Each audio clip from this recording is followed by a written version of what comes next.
Yes, नमस्कार. बघा, कामगार आयुक्तालय भरती 2026 अंतर्गत जे पद आलेले आहे ते आहे निरीक्षक, लेखापाल, लघुटंक लेखक. या सगळ्या पदांसाठीचा जो अभ्यासक्रम आहे त्या अभ्यासक्रमामध्ये एक गोष्ट तरी कन्फर्म आहे, ती म्हणजे जो तांत्रिक घटक आहे. कोणता? तांत्रिक घटक, ज्याला आपण टेक्निकल पॉइंट म्हणू, ज्यामध्ये कायदे आहेत. काय आहेत? कायदे आहेत. तो असणार आहे 40 किती प्रश्न आणि किती असणार आहे आपल्याला या ठिकाणी 80 मार्क्स. हा आपला काय आहे या ठिकाणी सिलेबस आहे. मग बघा, हे जे 80 मार्क्स आहे, या 80 मार्क्स साठी ऍक्च्युअल आपल्याला कायदे कोणते करायचे यासाठी मी ऑलरेडी एक व्हिडिओ घेतलेला आहे. तिथून पुढे जाऊन आता आजच्या लेक्चर मध्ये आपण काही गोष्टी बघणार आहे. ते आहे की कायद्याची तयारी कशी करायची आहे. त्याचबरोबर आपल्याला पुढचा एक मुद्दा बघायचा आहे, नेमकं कायद्यामध्ये काय वाचायचं आहे. अतिशय महत्वपूर्ण व्हिडिओ आहे, म्हणून शेवटपर्यंत आवर्जून बघायचा आहे. जे मेंबर, जे काही सदस्य आहे, जे विद्यार्थी आहे, जे फर्स्ट टाइम आपल्या ग्रो अकॅडमीच्या युट्यूब चॅनलला असणार आहेत, ज्यांनी अजूनही आपलं चॅनल सबस्क्राईब केलेलं नाही, त्यांनी आवर्जून या ठिकाणी चॅनल सुद्धा सबस्क्राईब करून घ्यायचं आहे. बघा, आपण वन बाय वन सगळ्या गोष्टी बघूया आणि या ठिकाणी मी एक तुम्हाला डेमो पण दाखवणार आहे की ऍक्च्युअल मध्ये आपल्याला अभ्यास करताना या स्वरूपामध्ये जर केला तर अर्थातच त्याचा बेनिफिट सुद्धा होणार आहे. ठीक आहे, चला वन बाय वन बघूया. या ठिकाणी मी कंपॅरिझन साठी एक महत्वाचा कायदा घेतलेला आहे. तो आहे आपली जी काही संहिता आहे. 4 संहिता आता सध्या आपण आणलेल्या आहेत, ज्याला आपण काय म्हणतोय, कोड म्हणतो. बघा, जे कोड आहेत, आपल्याला माहिती आहे की टोटल केंद्राचे किती कायदे होते? 29 कायदे होते. किती? 29. या 29 कायद्याचं एकत्रीकरण किती बनलेले आहेत? आता 4 संहिता बनलेल्या आहेत, त्याला आपण कोड म्हणतो. तर या 4 संहिता आहेत. तर आता आपल्याला बघायचंय की बाबांनो, मला ही 4 संहिता तर वाचायच्याच आहे, याच्यामध्ये कुठेही डाऊट नाही.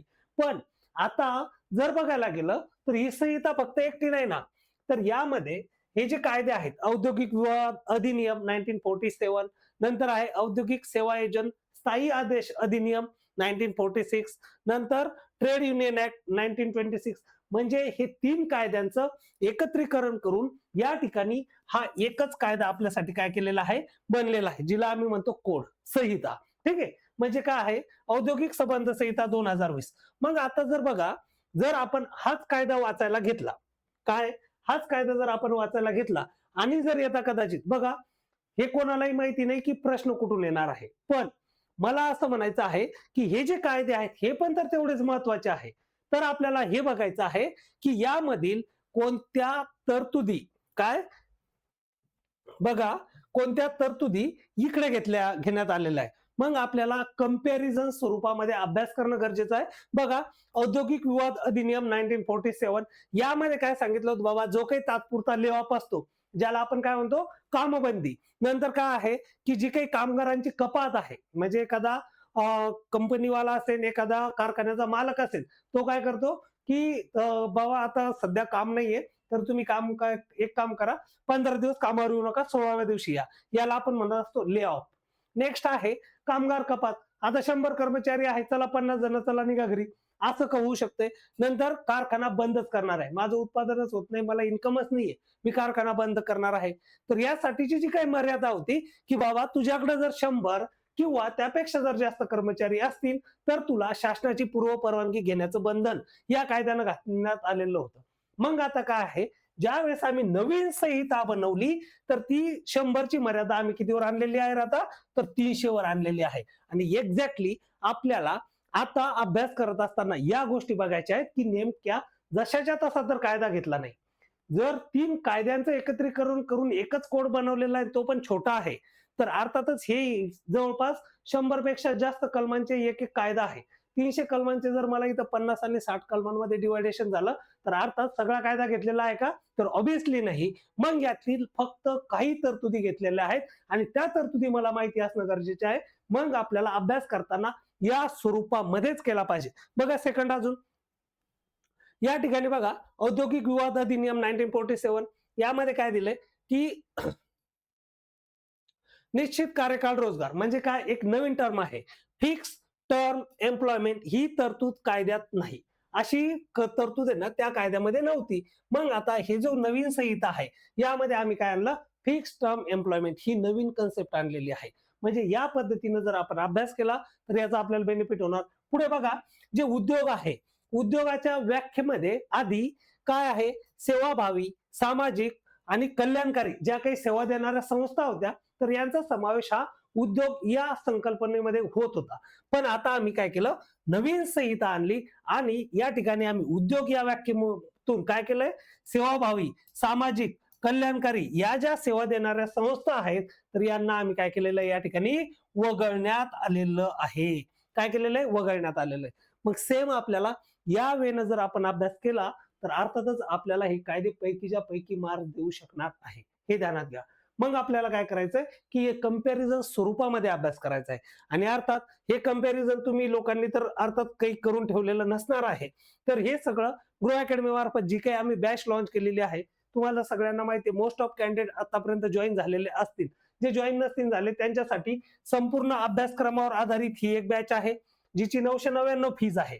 आणि विद्यार्थ्यांच्या आग्रहास्तव आपण एक दुसरी बॅच लॉन्च केलेली आहे. ती आहे कोणती, तांत्रिक घटक बॅच. म्हणजे त्यामध्ये फक्त काय आहेत, कायदे, जे की आपले महत्वाचे कायदे आहेत. तर ही कायद्याची बॅच आहे.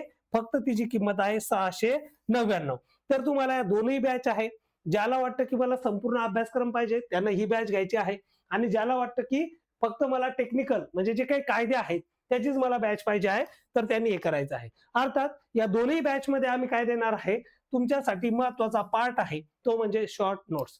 हे जे कायदे आहेत, हे कायदे मुळातच खूप लेंदी आहेत, मोठे आहेत, त्यातील जे शब्द आहेत ते कळायला फार अवघड आहेत. तर या ठिकाणी आम्ही तुमचे व्हिडिओ तर घेणारच आहे, पण तुम्हाला परीक्षेच्या आधी एक फास्ट मध्ये रिव्हिजन करण्यासाठीचा एक जो महत्वाचा पार्ट आहे तो आहे शॉर्ट नोट्स. त्या तुम्हाला या ठिकाणी प्रोव्हाइड केल्या जाणार आहे.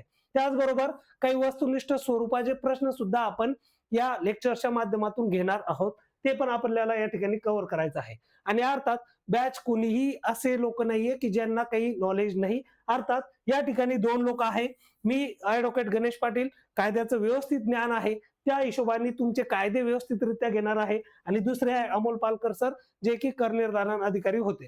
तर असे दोनही लोक वेल क्वालिफाईड आणि अनुभवी तज्ञ आहेत, जे की तुम्हाला या कायद्याचा डायरेक्ट त्याचा भुगा चोरा करून तुम्हाला या ठिकाणी शिकवणार आहे. तर याचा तुम्हाला अर्थातच बेनिफिट होईल.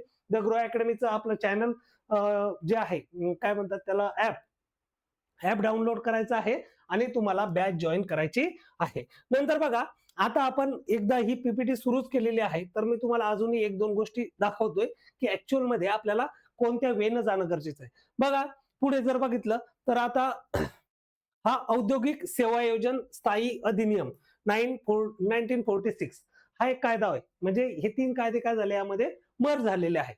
मी तुम्हाला अजून एक गोष्ट सांगणार आहे की अजून आपल्याला एक्झॅक्टली काय करायचं आहे. तर ही एवढी एकदा स्लाइड झाली की मी तुम्हाला पुढची एक गोष्ट सांगतोय. बघा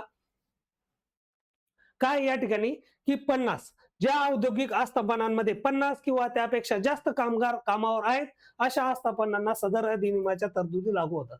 कोणत्या तरतुदी, या ज्या सेवा योजन कायदा आहे कधीचा, 1946 चा, यामध्ये किती कर्मचारी होते, कामगार होते, 50. आम्ही नवीन कायद्यामध्ये पुन्हा एकदा सेम तरतूद केलेली आहे की ज्या औद्योगिक आस्थापनांमध्ये 300 किंवा त्यापेक्षा जास्त कामगार कामावर आहेत अशा आस्थापनांना स्थायी आदेशाबाबतच्या तरतुदी लागू होतील. म्हणजे बघा, आपण काय केलंय, स्थायी आदेशाबाबतच्या ज्या काही तरतुदी आहे त्यासाठी सुद्धा आम्ही 300 कामगाराची मर्यादा या ठिकाणी काय केलेली, अधिसूचित केलेली आहे नवीन संहितेनुसार. तर या वेळेला जर आपण गेलो तर याचा आपल्याला बेनिफिट होणार आहे. बघा, संहितेचा अभ्यास करत असताना सगळ्यात महत्वाचा आहे, हा तर कायदा मी जो घेतला यामध्ये फक्त 3च कायदे मर्ज झालेले आहेत. बाकीचे जे कायदे आहेत त्यामध्ये 9 कायदे, कोणामध्ये 15 कायदे अशी मर्ज झालेली संख्या आहे. आपल्याला काय करायचंय की हे सगळे कायदे आणि किमान त्यांचं हे वर्ष हे माहिती असणं गरजेचं आहे. त्याचबरोबर कोणता कायदा कोणत्या संहितेमध्ये मर्ज झालेला आहे या गोष्टी तरी किमान आपल्याला माहिती असणं गरजेचे आहे. मग जुन्या कायद्यामधील कोणत्या तरतुदी मॉडिफिकेशन करून नव्या संहितेमध्ये घेतलेल्या आहे, हा आपला अभ्यासाचा पार्ट आहे. या वेळेला आपल्याला अभ्यास करायचा आहे. बघा, बॅच मध्ये अजून आम्ही काही गोष्टी आहेत की तुम्हाला काय देणार आहे. बघा, आता या ठिकाणी जर बघायला गेलं, काय आहे, औद्योगिक संबंध संहितेत तरतुदीचा काय आहे, सारांश भाग 1. म्हणजे तुम्हाला एकाच पेज मध्ये सगळं दिलं. या ठिकाणी काय आहे, सदर संहितेनुसार तात्पुरती कामबंदी ले ऑफ यासाठी किती 300 कामगारांची संख्या 100 ऐवजी दिलेली आहे. निश्चित कार्यकाळ रोजगार ही टर्म आम्ही फिक्स केलेली आहे. सर्व प्रकारच्या आस्थापनांमध्ये संप करण्यासाठी 60 दिवसाची नोटीस आणि तिथून पुढे नोटीस दिल्याच्या नंतर 14 दिवस तुम्हाला संप करता येणार नाही ही अट आम्ही घातलेली आहे. नेक्स्ट आहे ज्या औद्योगिक आस्थापनांमध्ये 300 किंवा त्यापेक्षा जास्त कामगार कामावर आहेत अशा आस्थापनांना आपण आताच बघितलं स्थायी आदेशाबाबतच्या तरतुदी आहेत. नंतर उद्योग या व्याख्येमधून आम्ही ज्या काही ट्रस्ट आहेत, सेवाभावी संस्था आहेत, सामाजिक संस्था आहेत, त्यांना आम्ही काय केलेलं आहे, वगळलेलं आहे.